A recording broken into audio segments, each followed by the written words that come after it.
이번 영상에서는 통계 자료의 정리와 해석에 대해서 같이 학습하겠습니다. 자, 자료를 정리하고 해석한다는 것은 찾은 어떤 데이터를 수집하고요.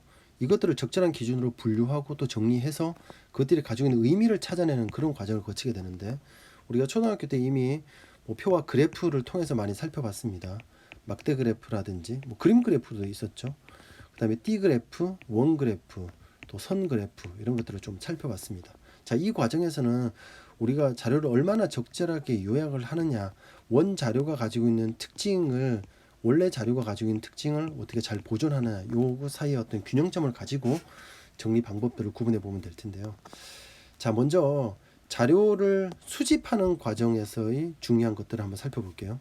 일반적으로 설문으로 많이 하잖아요. 자, 설문으로 하게 될 때는 응답자가 혼돈을 일으키지 않는 정확한 표현이 굉장히 중요합니다. 예를 들어서 물을 하루에 얼마나 마시나요? 라고 조사를 할 때는 몇 병 마시나요? 이렇게 조사를 하게 되면 병의 크기가 다를 수 있잖아요. 혼란스럽죠?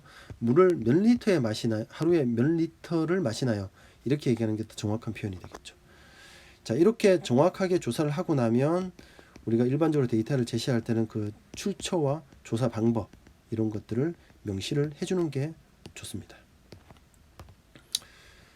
자, 이제 자료를 정리하고 또 요약하는 방법 살펴보겠습니다.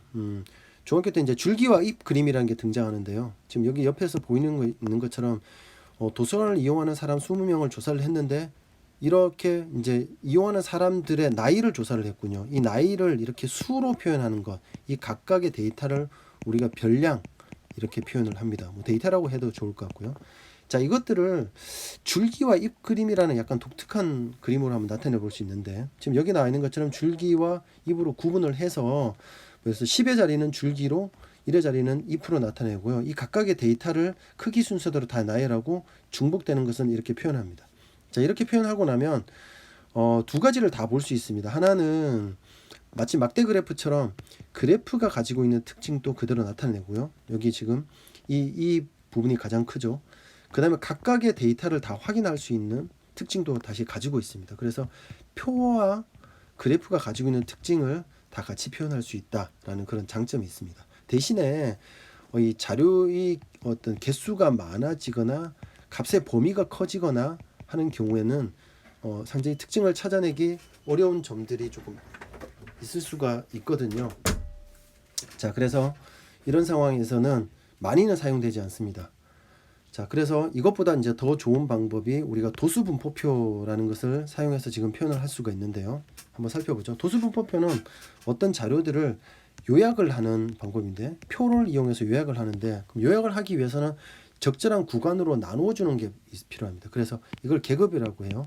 자료를 일정한 간격으로 나누어 줍니다. 이 별량을 일정한 간격으로 나눠주고, 그럼 일정한 간격이 바로 계급의 크기가 되겠죠.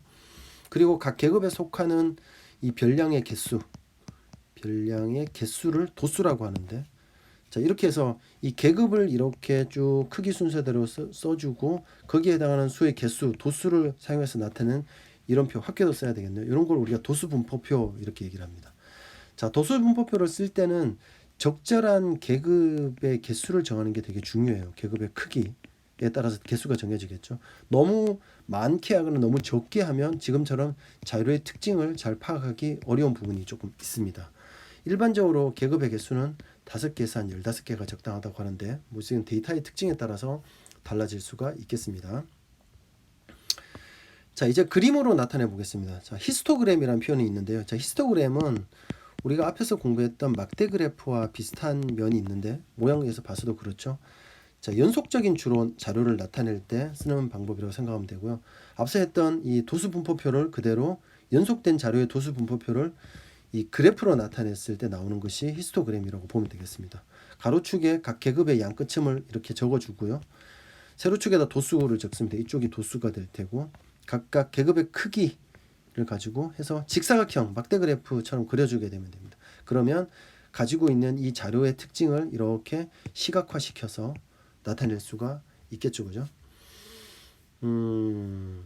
자, 히스토그램과 비슷하게 쓸 수 있는 또 하나의 그래프가 있습니다. 도수분포 다각형인데요. 도수분포 다각형은 마치 선 그래프하고 조금 비슷한 형태라고 보면 되겠습니다. 역시 연속적인 자료인데 하나 양 끝점이 하나 더 추가된다는 점이 있어서 각 계급의 중앙값, 이 계급값이라고 얘기했는데 계급의 중앙값을 연결을 해서 이렇게 선 모양으로 나타나는 것이 도수분포 다각형 이렇게 표현을 할 수 있습니다. 마치는 만드는 방법은 방금 설명한 것처럼 이렇게 만들어주면 되겠습니다.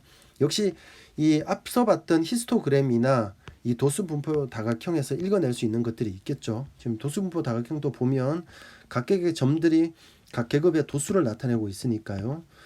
가장 많이 등장하는 계급들을 찾아낼 수 있을 거고 전체적으로 변화의 방향들도 찾아낼 수 있습니다. 그리고 전체적인 합계들도 계산을 하고 갈 수가 있겠죠.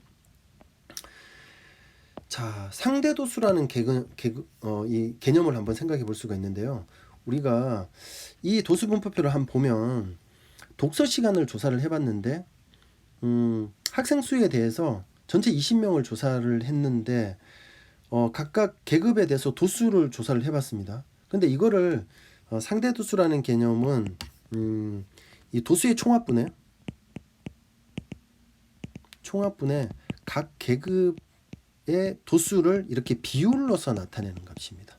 비율로서 나타내게 된다면 당연히 전체 합계가 1이 나오겠죠. 각각의 차지하는 비율을 이렇게 나타낼 수 있고요. 이 상대도수를 이용해서 똑같이 우리는 히스토그램이나 그러니까 도수분포 다각형을 역시 똑같이 그려낼 수가 있습니다. 근데 이 상대도수가 중요한 지점이 있는데 한번 보죠. 두 자료를 특히 비교할 때 상대도수가 유용하게 사용되는데요. 우리가 어떤 수영과 볼링을 선택한 회원수를 이 나이별로 조사를 한번 해봤습니다. 근데 수영은 50명이고 볼링은 40명입니다. 그런데 우리가 40세 이상 50세 미만을 한번 조사를 해보면 수영은 14, 볼링은 10인데 그러면 수영 회원이 더 많다라고 지금 나와 있잖아요. 근데 실제로 얘를 좀 따져보면 수영은 50명 분의 14, 0.28입니다. 계산하면 볼링은 40명 중에 12명, 0.3이죠. 그럼 실제로 보면 우리가 볼링의 비율이 훨씬 더 높다라는 것을 알 수 있습니다. 그래서 두 전체 총합이 다를 때는 상대도수로 비교하는 것이 훨씬 더 좋은 표현이 되는 거고요. 따라서 지금 상대도수 분포표를 만들어 보고 이 분포표를 통해서 지금 도수분포 다각형을 역시 그려본다면 여러 가지 특징으로서 이 아까 40세에서 50세 이상의 차이점들을 찾아볼 수 있고 50세까지는 예를 들어서 볼링의 인원들이 비율이 더 높고 50세 이상에서는 수영의 비율이 더 높다는 그런 특징도 쉽게 찾아내어서 두 집단을 비교를 할 수가 있습니다. 자, 문제들을 통해서 같이 이 통계